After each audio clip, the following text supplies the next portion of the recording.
pero sí le voy a dar la bienvenida al doctor Javier González Olaechea Franco, mi siguiente invitado, ex canciller precisamente. Bienvenido. Muchas gracias, Diego.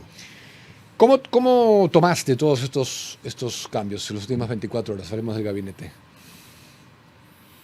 Con alguna sorpresa por la forma del anuncio, primero juramentando a 3 nuevos ministros, uno de los cuales, el ministro Salardi, no debió salir. Era posiblemente el ministro de Economía más destacado del gobierno Boluarte. En 100 días dio clarísimas señales de que lo que estaba procurando era lo correcto, con una gran aceptación en los medios entendidos en economía, con una muy buena formación, y había generado una credibilidad que nadie cuestionaba. Eso es lo primero que me vino a la mente. Y después me pareció poco decoroso, absolutamente inusual. No recuerdo, por lo menos, que el señor Adriansen haya leído en compañía, todo lo hemos visto en televisión, de todo el gabinete y al costado de la señora Presidenta de la República, su renuncia, en la que termina, entre otras cosas, pidiendo chamba, porque dice que está, en sus palabras, a plena disposición para lo que disponga la Presidenta de la República para continuar con la labor del gobierno. Nadie, que yo recuerde, lee una renuncia en una ceremonia inusual y menos se despide pidiendo que lo coloquen, porque eso es lo que hizo, en un nuevo puesto. Lamentable. Pero ¿de dónde sale esta versión de que él estaría yendo como representante, embajador ante el Vaticano? ¿De dónde salió eso? Mira, hace largas semanas, cuando le denegaron el viaje a la Presidenta a las exequias de Francisco, yo me encontré justamente ese día, un miércoles, en una recepción en los Países Bajos, cuando ya se había producido la votación, con varios embajadores extranjeros y algunos funcionarios de alto nivel de la Cancillería. Y a algunos de ellos les dije que no cuidaban la imagen del jefe de Estado, independientemente de la señora Presidenta, porque la habían expuesto a ese resultado. Y me preguntaron por qué. Y muy sencillo, el día lunes habían emitido una resolución suprema designando a la delegación que asistiría en representación del Perú y que encabezaba justamente el señor Adriansen y varios miembros. Y me dio a mí la impresión de que sobraban algunas personas en esa designación. Y al día siguiente, a las 11:08 de la noche, remiten un proyecto de resolución legislativa al Congreso de la República para que con carácter urgente se convoque a sesión extraordinaria el miércoles, el día siguiente, para que autoricen el viaje a la Presidenta. Entonces, cuando yo vi esto, dije, aquí hay una contradicción abierta. Si la señora Presidenta pensaba que era necesario su viaje, ¿por qué suscribió esa resolución un día antes? Y entonces, claro, se produjo ese debate que todos pudimos, o los interesados pudimos ver en televisión, donde cuestionaban la pertinencia del viaje. Algunas personas dijeron que era indispensable, lo que no resultaba siendo indispensable, a punto que no viajó. Sí, no era indispensable. No era indispensable. Y además haciendo comparaciones que no venían mucho al caso, pero que en todo caso, en todo lugar, se produjeron en el debate en el Congreso, evocando la figura del asilo, para algunos calificados como fuga, de Nadine Heredia. Entonces yo dije a estas personas con las que pude conversar y que se acercaron, en fin, algunos que no cuidaban la imagen, la institución de la Presidenta de la República. Entonces creo que no la siguen cuidando. O sea, como si Dina se fuera a ir a asilar. Es más, el señor Adriansen llegó a hacer una declaración diciendo, yo lo vi en televisión en vivo, no es un viaje de placer. Cuando tú haces una declaración así, quiere decir que hay la posibilidad de otros viajes presidenciales de placer. No existe la posibilidad de que un jefe de Estado viaje de manera oficial, salvo un permiso por motivo de salud, por placer. De manera, esa sola declaración del señor Adriansen, que fue muy desafortunada, no la última, la posterior fue realmente desafortunada, y creo que selló su salida, largamente esperada por mucha gente. Bueno, no deja de llamar la atención, aunque en buena hora, como lo sostuve hace 2 o 3 días en un programa de televisión, el señor Adriansen carecía ya de todo oxígeno para continuar en el cargo, ¿no? Pero no me has respondido a la pregunta. ¿Pero de dónde salió ese rumor de que él estaría buscando esa posición? Yo no sé si hubo un rumor, pero una de las preguntas que le formulé a un alto funcionario de la Cancillería, ahí, entre varios, le dije, ¿por qué se demoran tanto en designar a un embajador ante la Santa Sede? No es una embajada de primer orden, como podríamos decir la de Estados Unidos, o una que tenga la condición de vecino, pero tampoco puedes tú dejarla sin edie, sin tiempo, sin fecha, la nominación. Y entonces me vino a la memoria un antecedente inmediato que fue cuando se produjo la salida del embajador ante las Naciones Unidas, al principio cuando yo asumí la Cancillería, y ese puesto fue taponeado. Entonces, por largos meses, pensando que podría ser la salida de alguien que no necesitara el beneplácito, porque cuando tú eres designado ante un Estado, necesitas el beneplácito, que toma días. Cuando eres designado representante permanente ante un organismo internacional, solamente comunicas, no hay un beneplácito.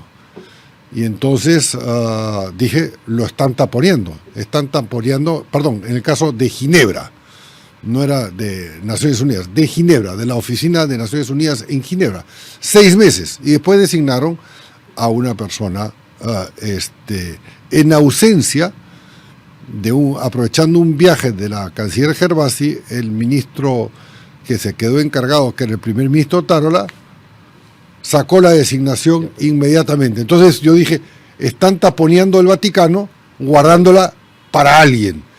Y evidentemente en la posibilidad de la salida inminente del señor Adriansen, yo dije, se la están guardando Adriansen, y obviamente ya me pronuncié en contra de esa. Diciendo no. Comienzo diciendo no en un tuit. Respondiendo a una propuesta de alguien o a un comentario. Así es un tuit. Si puedes leer el tuit completo. Ahí, lo tenemos, Julio, si lo puedes poner por favor en pantalla. El tuit, etiquetas primero a la Cancillería y dices no. Gustavo Adriansen no tiene ningún pergamino para ser embajador ante el Vaticano. Sería un inmenso error iniciar la relación con su santidad León XIV con tremendo despropósito. Debe designarse un embajador de carrera del mayor nivel. Está ahí en pantalla. Entonces, eso es como si tú ya tuvieras la certeza o le hubieras respondido la propuesta a alguien directamente. Bueno, yo, digamos, las personas que están en política, como es mi caso, que participan ahora yo como un observador activo, procuramos estar informados o también recibimos, como es mi caso, información de buena fuente, incluso de miembros del propio gobierno. Y entonces yo advierto con este tuit ayer y etiqueto la Cancillería para que el señor canciller no le proponga, entre comillas, le proponga a la Presidenta de la República la designación de Adrián Sen, que además anticipo que no sería, digamos, aceptada por el Vaticano. ¿No sería aceptada para el Vaticano de darse inclusive la nominación? No, yo creo que no. Conozco bien cómo funciona la diplomacia vaticana, aún más teniendo ahora a León XIV con una cercanía y con fuentes directísimas de información, por lo pronto su secretario privado, que está todo el día pegado seguramente a lo que ocurre en el Perú, además es divorciado, cosa que en el Vaticano no se acepta normalmente, pero puede... O sea, en el Vaticano, la parte estatal del Vaticano se mezcla también con lo religioso para aceptar credenciales. No es que se mezcla, son consideraciones de tipo políticas, en donde se evalúa todo, los antecedentes y, bueno, con además... Bueno, pero este Papa apoyó que los divorciados y vueltos a casar por la vía civil puedan recibir la comunión, ¿no? El actual Papa. Pero una cosa es eso y otra cosa es la curia romana, la diplomacia vaticana, que sigue presidiendo el cardenal Parolin y que yo estimo que seguirá presidiendo como secretario de Estado. El secretario de Estado es el primer ministro. Sí. Tú sabes que a mí me llamó mucho la atención ver, y yo tampoco recuerdo nunca haber visto al que alguien lea su renuncia o la diga así. Y quiero recordar 20 segundos de ese momento en el cual él, con la presidenta y todo, anuncia de esa manera su renuncia, para comentarlo. Presidenta, pensando en los altos intereses de la patria, me asiste hoy el deber de presentar ante usted mi renuncia irrevocable al cargo de presidente del Consejo de Ministros, con el que usted me honró mediante Resolución Suprema 061-2024 del 6 de marzo de dicho año.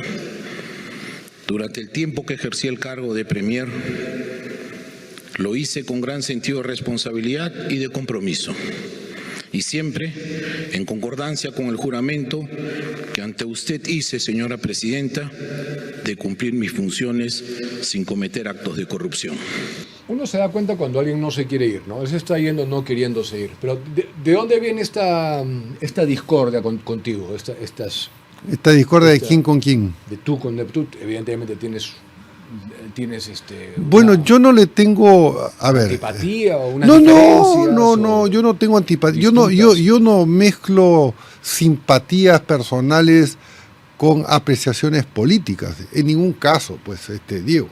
Lo que sí percibo es que en un momento él se estrena como presidente del Consejo de Ministros con un interés y una viada de aportar, y poco a poco fue perdiendo esa capacidad que la gente le atribuía, y después vimos que no daba fuego en ningún ámbito, y se convirtió además en una persona, ahí lo hemos visto en la imagen, ¿no?, agestado, con expresiones duras frente a las cámaras, siempre, digamos, en modo reactivo, poco amigable con los medios de comunicación, a través de los cuales se comunicaba con la opinión pública o con los peruanos en general, y digamos que la última declaración fue absolutamente la última declaración, la declaración en donde niega prácticamente lo del secuestro, le quita la importancia 4 días antes, cuando ya se sabía que habían sido brutalmente aniquilados los policías en Patás. Entonces, después tuvo otras declaraciones, trató de enmendar, pero ya estaba herido de muerte, ¿no? Eso fue la gota que derramó el vaso, definitivamente. Así es. Quiero saber tu opinión de Eduardo Arana y pasar a otro tema, porque no quiero hablar solamente de esto. Con eso cierro esto. ¿Qué opinas de Eduardo Arana y de que haya asumido la PCM? Es una persona que conoce muy bien a la Presidente. La Presidente lo trata con mucho, de lo que yo he podido percibir, siendo canciller, con mucha cercanía, lo escucha, a veces opinaba sobre la marcha de otros sectores, lo hacía con un criterio realista.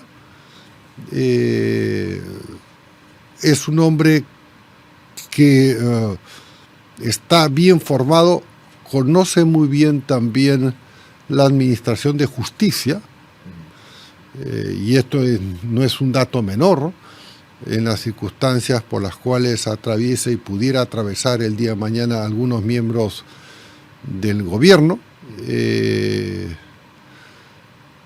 Si la lógica de la señora Presidente era nombrar a una persona que ya conocía y cercana, no tenía mejor opción que el señor Arana. Ni muchas tampoco, ¿no? Bueno, había muchos que se autovoceaban, ¿no? Pero de ese grado de cercanía creo que pocos. Ahora, no te he podido entrevistar porque no te he visto, no has venido después de que sucedió esto, pero muy clara la pregunta: ¿por qué renunciaste al PPC y a tu candidatura presidencial? Eso no te lo he preguntado. Mira, hay algo que yo siempre he sostenido, ¿no? El principio de primacía de la realidad. Así es, algo que yo uso mucho en este programa. Gracias por citarme. Pero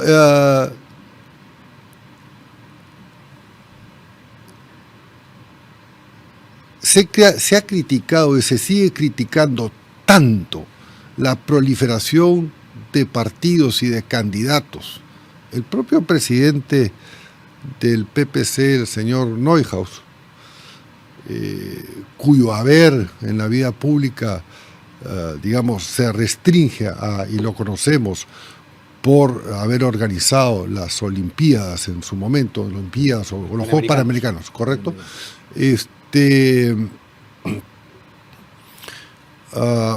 Manifestaba públicamente que había una suerte de egos por todos lados y que nadie quería concertar con nadie. A mí eso sí me consta, que había poca voluntad de candidatos o precandidatos, como era mi caso. Yo percibí que había poca voluntad de juntar esfuerzos. Yo desde el primer momento dije, y le consta a quienes participaron en la reunión en donde presenté o leí la carta de renuncia ya firmada el día 13, no el 14, el día que la publiqué de marzo, dije: yo no quiero ser uno más. No quiero ser uno más al que le digan no haces el esfuerzo por conjuntar voluntades. Y entonces presenté justamente esa propuesta de acuerdo que no tiene precedentes nacionales para que se formen las alianzas. Y me sentí muy tranquilo, agradecí a todos los miembros del PPC, fue el primer párrafo, de manera que me sentí muy tranquilo con la decisión que había yo ido madurando un mes o mes y medio. ¿Pero qué sentiste tú? ¿Que externamente no iban a querer tender puentes con otra agrupación de cara al proceso electoral? Que en el fondo los partidos afines a una propuesta doctrinaria como la del PPC, que es muy valiosa, no tenían, digamos, la voluntad de juntarse. Entonces, haciendo, digamos, un poco de análisis más profundo, lo que ha sido confirmado después por un analista y que hace encuestas de opinión pública importantes, él, una persona importante, me reservo porque fue una reunión privada con algunas personas, dijo hace unos 10 días que no pasarían la valla más de 4 o 5 agrupaciones. Entonces yo dije, ¿para qué dividir lo que creo que hay que unir? Entonces me pongo de costado, renuncio al PPC, dicho sea de paso, con lo cual me cierro la puerta, o me cerraba la puerta, como efectivamente sucedió, a ser un candidato presidencial. Perfectamente consciente de que yo tenía que hacer ese esfuerzo mayor, porque yo había dicho con toda claridad que tenía una vocación de continuar sirviendo con honor a la nación, como lo hice en la Cancillería. De manera que no fue fácil, pero tampoco me costó mucho. Lo pensé varias semanas. ¿Por qué no podía ser el PPC una de esas 4 o 5 agrupaciones que sí pasaran? ¿Por qué? Porque no le contestaban al PPC. Afirmativamente conversaban los señores Bedoya de Negri, secretario general, quien en su momento fue regidor por San Isidro, y el señor Mufarech, los dos delegados nombrados por la Comisión Política del PPC para dialogar, y ellos daban cuenta de que seguían las conversaciones pero que no aterrizaban. Y claro, con los plazos... ¿Las conversaciones que ellos tienen con otras agrupaciones era para que el PPC deponga su candidato presidencial? No, era para auscultar qué posibilidades habían de conjuntar esfuerzos. Yo no sé si ponían condiciones o no. A mí me preguntaron el lunes 6 de enero, que fue la primera reunión para evaluar esto de la Comisión Política, como a los otros 3 precandidatos, Neuhaus, Sillonis y Óscar Valdés, si alguno de nosotros estaba dispuesto a aceptar otra posición que no fuera la de encabezar una lista, una fórmula presidencial, y yo dije que yo no ponía condiciones. Eso podía ser la colaboración con otra agrupación. Que yo no podía, o sea, que no ponía condiciones, que si el partido decidía una alianza en donde podía participar alguien, uno de los 4 como primero o segundo vicepresidente, yo no ponía condiciones. Tan no puse condiciones, en ese momento ni las mencioné ni las tenía, que 2 meses después presenté mi carta de renuncia, ¿no? ¿Y qué vas a hacer? ¿Qué sigue? Porque como invitado sí puedes ir al Senado.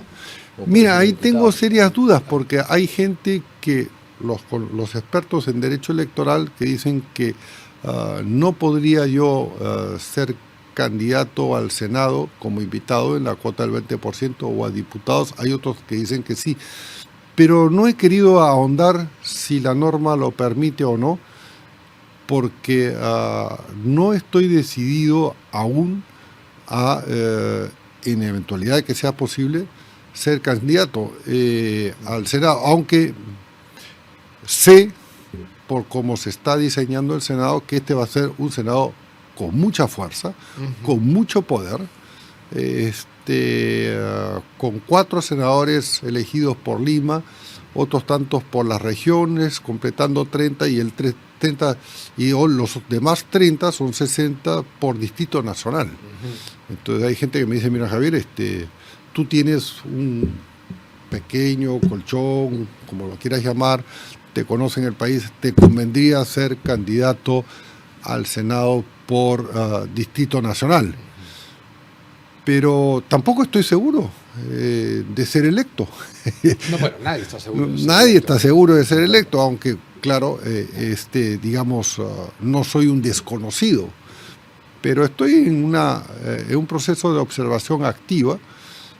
Sigo trabajando propuestas de gobierno, planes de gobierno, lo que conversamos en tu primer programa de edición especial hace 4 o 5 años, los famosos ejes, digamos, los ejes concéntricos, ¿no? Que son 8, principalmente, de un plan de gobierno, y he hecho la propuesta de un borrador de acuerdo para que se promuevan las alianzas. Y los ejes ayudan a establecer una visión de país también aquí. Ayudan, mejor dicho, complementan una visión de país que tú conoces y que estoy actualizando en una tercera versión, y que fue materia de tu primer programa. De manera que la capacidad propuesta permanece a mí. El Perú me duele, como muchos. Todos, ¿no? Nos duele, es decir, nos duele la corrupción, pero sobre todo el factor común a los grandes problemas nacionales que es la impunidad. ¿Por qué la impunidad? Porque el que delinque, el delincuente, el asesino, el que te dispara, el que pone una cuota, un cupo, comete un delito y no paga las consecuencias. Necesariamente la fiscalía lo suelta, la policía no lo acusa, tienen miedo, los fiscales, los jueces a veces resuelven a sueldo.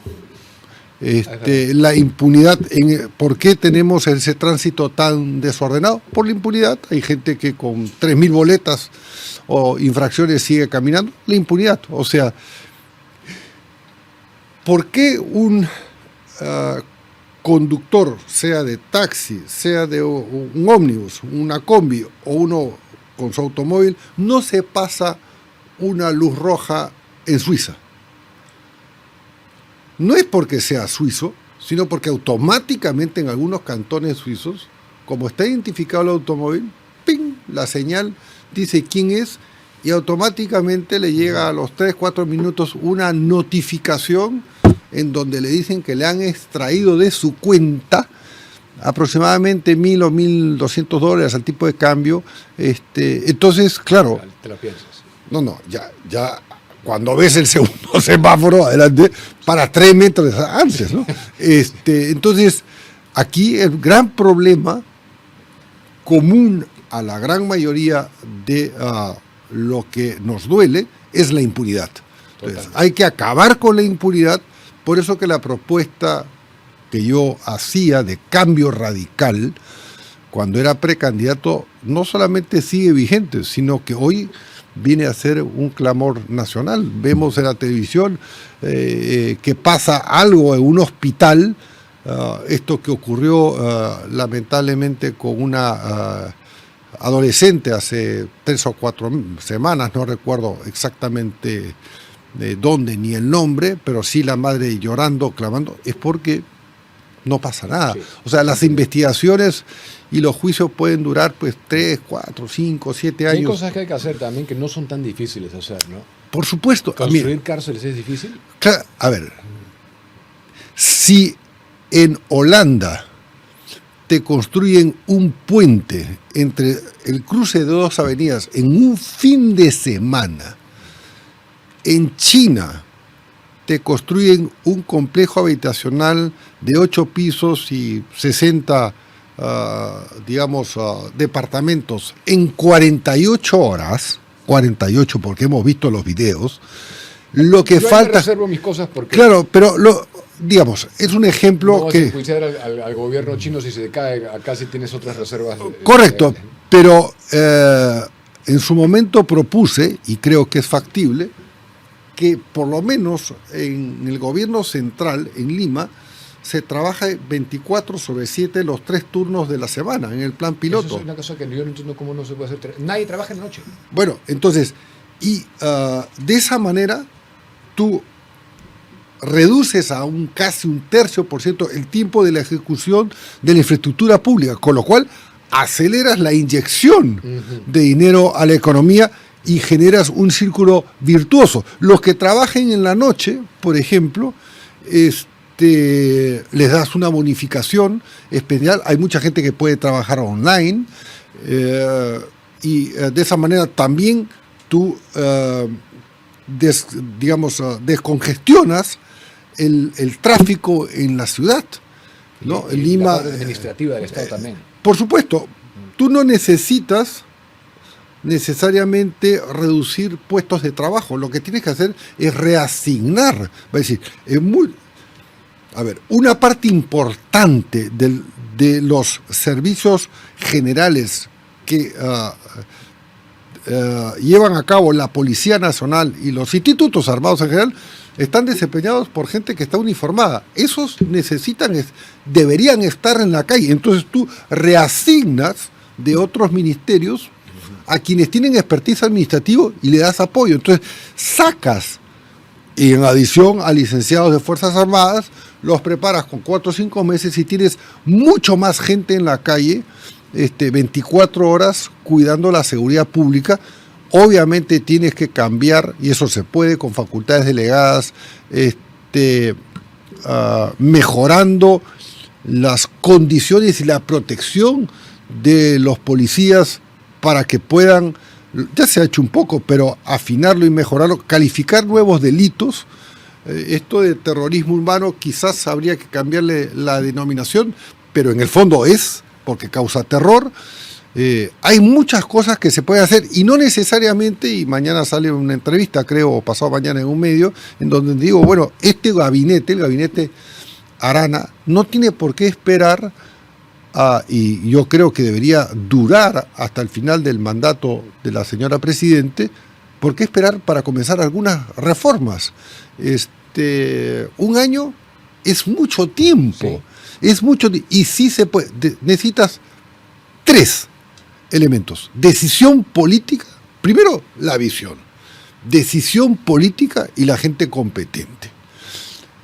Y entonces aquí cabe preguntarse si todos los que quedan en este gabinete son las personas idóneas, y pero creo que no. No me voy a hacer grandes ilusiones de que lo puedan hacer ellos, pero el día que hay mucha gente que sí te conoció en tu trabajo en la Cancillería y que quiere que sigas en política, sea donde sea, ¿no? Yo creo que se puede servir, no todos tienen que ser presidentes. No, claro. Y el día que yo leí tu carta acá y lo compartí, yo especulé en algo. Yo pensé que tú habías hablado con López Aliaga, por la afinidad ideológica que veo, no porque yo manejara ninguna información. El día de la renuncia al PPC. Que se hizo público. No. ¿Has hablado con López Aliaga? No he hablado con nadie. ¿Con ningún partido? Con ningún partido.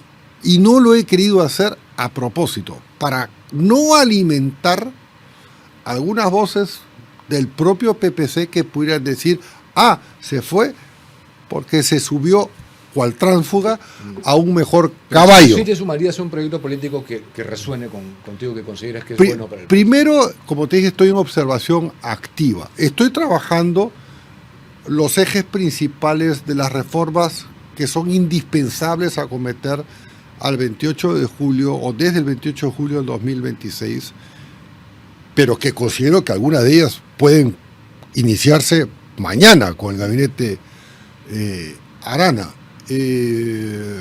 Podría sumarme sin pedir nada a cambio. Fíjate tú, es algo que cuando me llegaron algunas voces de los interesados ideológicamente afines, hasta en una comida el sábado pasado, diciendo, bueno, tú deberías. En el tú deberías, en un grupo pequeño dije, bueno, yo no debo nada, yo lo que debo es pensar, y no en Pedro, en Juana o en Susana. Pensar. Susana no, por favor. Bueno, no, Susana no. Pero Susana no, definitivamente no. Y bueno, en su momento decir, bueno, si me convocan, esto es lo que yo propongo, sin, reitero, pedir. No pongas, no, pero pedir nada a cambio, porque algunos hablan que si tal cargo, que si regresa. No, yo creo que ese intercambio es odioso, pero sí, no. Consideras que podrías, por ejemplo, en un gobierno así afín, ocupar nuevamente la Cancillería. no lo descarto, pero jamás lo pediría. Yo nunca he pedido un cargo, nunca he hecho discúlpame, papelón de renunciar pidiendo chamba. Papelón, te casi decir. A un papelón. Fuerte, ¿no? Es que, a ver, tú no te vas diciendo, estoy dispuesto a que me des una embajada, estoy dispuesto a que me recicles en otro puesto. No, pues, o sea, si te vas ya maltrecho, por favor, hazlo con luz baja, y sal decorosamente. ¿Desde que saliste te has vuelto a hablar con la Presidente? No. ¿Ni una sola vez? No. La Presidente sabe dónde estoy. Presumo que... lo que sí sé es que conversa con cierta frecuencia con personas que ella sabe perfectamente que tienen vinculación, amistad, relación personal o política conmigo. ¿Y que te va a llegar a tus oídos lo que se diga? No creo, o a veces puedo presumir que sí, no lo puedo afirmar. En todo caso, yo respeto profundamente la institución presidencial. Yo sé que esto puede no sonar bien para muchos cuando le ponemos nombre, la señora Dina Boluarte, pero bueno, yo también la he visto trabajar mucho, no necesariamente con las prioridades que yo hubiera deseado. A veces me podía consultar a solas, respecto a la marcha de otros sectores. Alguna que otra vez veía yo que la palabra no es que me hacía, sino que escuchaba esa opinión y la reflejaba en un Consejo de Ministros. Ella, por ejemplo, fue muy profesional en el viaje de Estado a China, sumamente profesional en todos los encuentros. Cierto que se le preparaba todas las carpetas y yo llevaba por duplicado por si alguna se extraviaba, de manera que hizo un gran papel. Y cuando tuve la oportunidad, o yo estimé necesario sustentar un viaje de la Presidente al exterior, siempre fue aprobado. Por el planteamiento.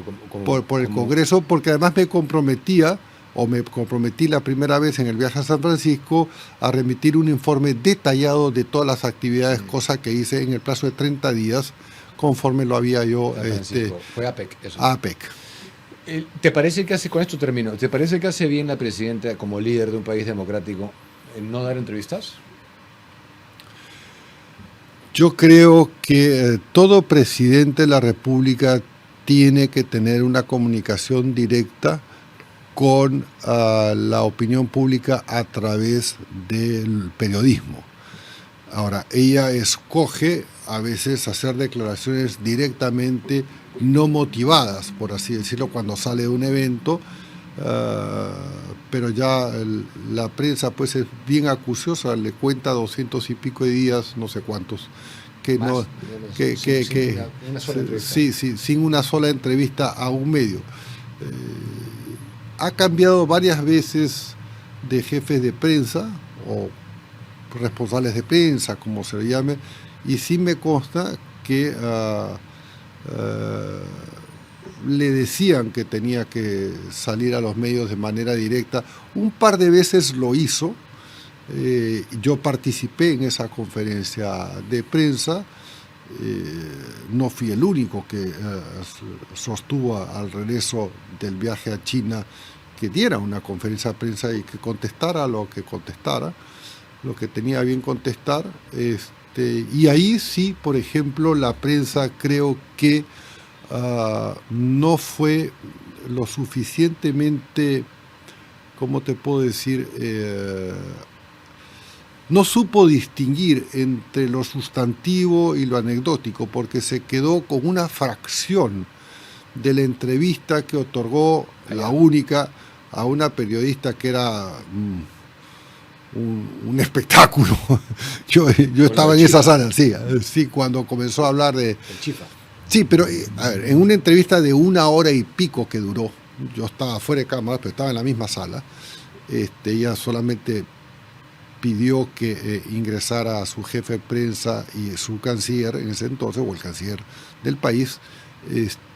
Dijo muchas cosas y las dijo muy bien. Sin embargo, solamente y me pareció muy mezquino. Sí, y yo se lo dije porque en otros medios de prensa del exterior resaltaron muchas otras cosas muy positivas y veraces respecto a todo lo que ofrecía y ofrece el Perú como oportunidades. En ese viaje, mira, Diego, en ese viaje, y esto no hay precedentes, se iniciaron en la Cancillería las conversaciones con las autoridades chinas y se suscribieron 13 acuerdos vinculantes. 13, sin precedentes, más un acuerdo madre, llamado Acuerdo Madre. De manera que resultó absolutamente exitoso, independientemente del escenario geopolítico frente a los Estados Unidos, país al cual, en mi caso, en San Francisco, cuando conseguimos una de las 8 encuentros de no menos de 50 minutos, 40 minutos, en este caso con el presidente chino, yo inmediatamente llamé al más alto nivel de la Secretaría de Estado, apenas me lo confirmaron, y le dije, por si acaso, porque se iban a enterar, siguiendo un viejo consejo de Lucho Marchán, que fue un gran embajador hace 30 años, ¿no? Que no llegó a ser canciller, que me dio varias recomendaciones. Algún día te va a tocar, Javier, bueno, y tocó la posibilidad de ser canciller. Con los Estados Unidos siempre juega con la verdad, y si puedes, anticípale algo que pudiera, si se entera vía la prensa, incomodarse. Yo llamé por teléfono y dije, por si acaso, en 2 horas mi presidente se encuentra con el presidente de la República Popular China. Les informo antes de que salgan los medios. Y me lo agradecieron mucho. Una cordialidad. Y por eso, posiblemente, entre otras razones, fui recibido en la Secretaría de Estado 4 o 5 veces, lo cual era un récord, con Anthony Blinken, el entonces, que en el primer comunicado de su cuenta personal dijo, he tenido el encuentro con mi amigo, with my friend, ¿no? The pressure to meet my friend Javier, Entonces, pero vamos a estar haciendo el seguimiento de lo que se viene. Vamos a estar en seguimiento activo, y siempre pensando en qué es lo más importante, lo necesario y lo urgente para el Perú, que nos duele. No para el Perú necesariamente oficial. Así es. Gracias por estar acá. A ti, Diego, por el entrevista.